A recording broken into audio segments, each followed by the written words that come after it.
Salut tout le monde, c'est Patrick, j'espère que vous allez bien. Petite vidéo sans montage, rien. On y va un one take à propos de mon retour sur le Salon du Livre de Montréal qui a lieu jusqu'au 25 novembre. Pour moi, c'est un rendez-vous qui a lieu assez souvent parce que j'aime ça y aller pour découvrir des auteurs que j'ai pas la chance de lire pendant l'année. Il faut dire que je reçois beaucoup de stock, fait que c'est difficile des fois de tout lire. Et de tout recevoir. Il y a tellement aussi d'éditeurs, fait que j'en profite tout le temps au Salon du Livre pour rencontrer des auteurs et de faire des nouvelles découvertes. Puis je voulais vous montrer ce que j'ai eu la chance de faire pendant cette première journée-là. La deuxième risque d'être un peu plus tranquille, mais la première journée, j'ai vraiment fait un petit marathon. Vous ne verrez pas tout dans cette vidéo-là parce que j'ai pas eu la chance de tout acheter. Mais je veux quand même vous montrer ce que j'ai la chance, sûr qu'en arrière de moi, là, vous voyez en ce moment des photos souvenirs là, de belles rencontres. J'ai eu la chance de rencontrer Midam et Adam. La vidéo vous devrait sortir là, quelques jours après cette vidéo-là. J'ai eu la chance de faire autographier, faire dédicacer. Le premier numéro de Kid Paddle. Ils ont été surpris de voir l'état de la bande dessinée. Je leur disais que ça fait depuis 2003 que je l'ai, fait qu'il y a beaucoup de vécu. Et perso, très belle dédicace. Je suis vraiment content. Midam a pris le temps de dédicacer le Kid Paddle. C'est fun parce qu'ils ont comme vite compris le concept, pourquoi j'emmenais les deux. Et Adam a dédicacé le Game Over. Sauf que j'ai fait une petite erreur, je les ai dédicacés à mon nom, j'ai oublié d'en dédicacer un au nom de Zach. Moi, il est retourné dans même assez de faire dédication au nom de Zachary. En tout cas, j'espère. Aventure aux arts, c'est de Julien Paris-Sorel. Sûrement qu'il va y avoir je vais faire la critique là, plus tard. En passant, les prochaines bandes dessinées, je vais en parler, je vais faire des critiques plus approfondies plus tard, avec des montages de ce que j'ai pris pendant le Salon du Livre. Aventure Rosard, celui-là c'est le premier qui est paru il y a un an, il y a un deuxième qui est paru il y a environ un mois. Il est sorti en Europe il y a environ aussi un mois, juste à temps pour le temps des fêtes. Plusieurs prix, Salon du Livre, les éditeurs, aussi les commerces, en tout cas, ils ne s'arrêtent plus de tomber pour Julien. J'ai toutes les informations ailleurs, en passant, là, si j'en oublie. Ça va revenir plus tard, mais je voulais me le procurer. Je trouvais que les dessins étaient beaux. Puis j'essaie toujours de trouver du nouveau pour mon fils aussi. J'essaie de l'initier à la bande dessinée. Puis je sens que le fait que les dessins ressemblent beaucoup à la Jean-Jean, puis que ça soit québécois. En passant, c'est les mêmes éditeurs que la Jean-Jean, Presse Aventure. Fait que c'est sûr qu'on va lire ça dans les semaines à venir. Oh boy! Yoko Tsuno!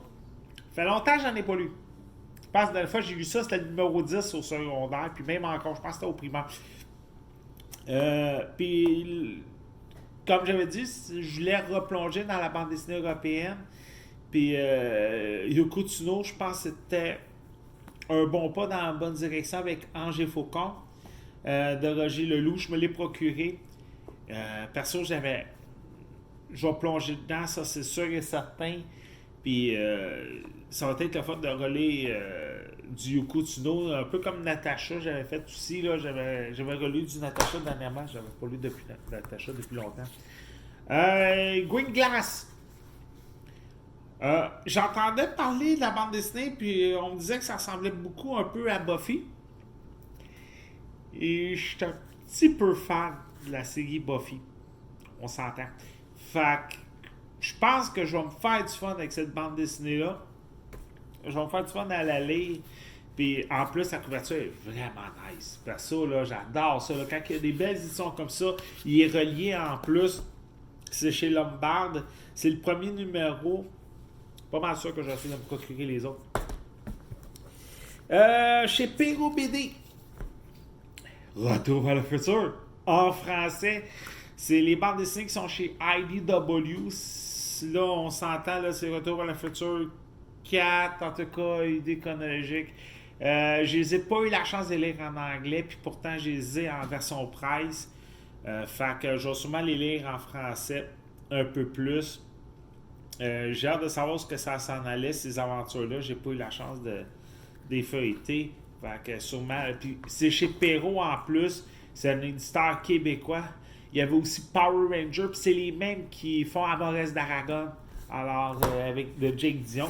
Et le dernier, c'est de chez Michel Quintin. C'est Ruby. Imaginez un petit gars de 3 ans qui a des pouvoirs puis qui perd ses parents dans un incendie, qui se met en allié avec 2 petits monstres, puis qui décide d'affronter des grosses bébites. C'est québécois, c'est Sam Parr. Je connaissais pas Sam Parr, sauf que je connaissais son travail sur Savais-tu. Et on m'a fait le lien entre les deux, puis j'avais de l'air d'un noob quand on m'a parlé de Sam Parr. Puis perso, je me sentais mal. Et c'est à ça que sert le Salon du Livre pour Patrick. Se sentir mal quand il voit des œuvres comme celui-là. 6 numéros, format de poche. Il y a aussi des formats un peu plus reliés, cartonnés. Mais là, format de poche, beaucoup moins cher. Puis perso, ça permet juste de pouvoir lire. Et j'espère que mon gars va embarquer. J'essaie de l'initier un peu plus à la lecture. Puis les bandes dessinées, c'est toujours le fun. Beaucoup de lectures à venir, beaucoup de chroniques à venir, avec des images du Salon du Livre. Suivez mon Instagram, Alpha42net. Mon Facebook personnel a un peu plus de stock, mais le Facebook d'Alpha42net va aussi avoir un peu plus de stock. Essayez plus de me trouver sur Actarus, à part sur Twitter, mais même encore. Alpha42net, là, c'est pas mal mon nom à Star sur Twitter. Sur Twitter, Facebook, Twitch, Instagram et tout. Vous allez avoir beaucoup plus d'informations sur ces médias sociaux-là. Merci beaucoup de m'avoir regardé. On se retrouve une prochaine fois. On va faire un feedback sur les lectures. Un like, un partage, toujours très apprécié. Surtout sur la vidéo, sur YouTube, puis sur Facebook. Likez les vidéos, vous n'avez pas idée comment c'est important pour les petits médias comme nous autres. Ciao!